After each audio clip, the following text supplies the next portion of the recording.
Breeders is the new half-hour comedy series based on an original idea by actor Martin Freeman, which he created with Peep Show writer Simon Blackwell and comedian Chris Addison, one of the stars of In the Thick of It.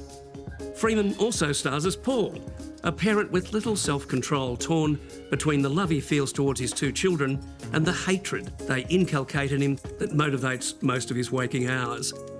And he and his wife, Ellie, played with more decorum by Daisy Haggard, are certainly awake a lot, particularly in the first episode entitled No Sleep. Their children, Luke, a 7-year-old, and his younger sister, Ava, simply never venture off to the land of Nod. There is no sleep for the parents.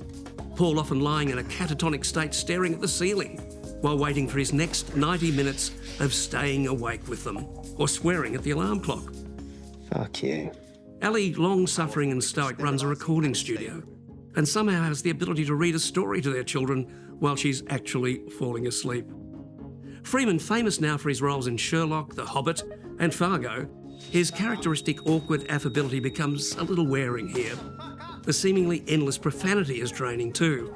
His own children must be in need of counselling by now, and the child actors in the series exposed to such manic swearing, not just in their vicinity but directed at them, must have needed a psychiatrist on the set. The profanity, it often seems more like verbal abuse, is a central motivation for what plot there is, and appears to have a cathartic effect on Paul as a response to frustration or pain. No one ever made me feel rage the way they do, he says of his kids. I'm medically deranged when they wind me up. Unfortunately, there's too much of the winding up. The humour's too forced for all its attempts to show honesty and authenticity in parenting. The show not a patch on Alison Bell's, now internationally acclaimed, locally made The Letdown, which actually does mind the hilarious highs and lows faced by new parents.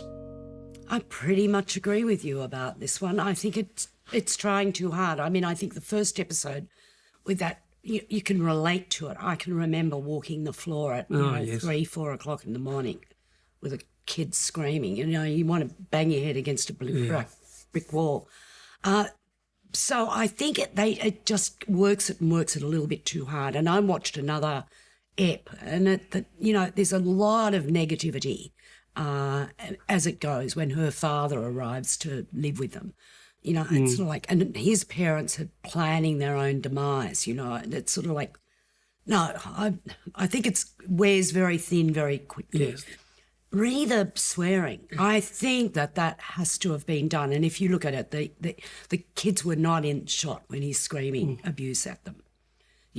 So it's just him. I think the child actors had to have been had to be removed, I think, because of well, yeah, it's just over the top. There are a couple of funny little scenes. I like the scene in the first episode where the garbage men come to the door because they're worried about his drinking. They're both reformed alcoholics. Yes. And all the bottles that are being left outside are a real concern to them. I thought that was quite a sweet scene. It needed that just to assuage the monotonousness of the profanity, I felt. Yeah, I sort of quite liked the first episode. I would give it 3.5 stars. No, it'll get 3 from me.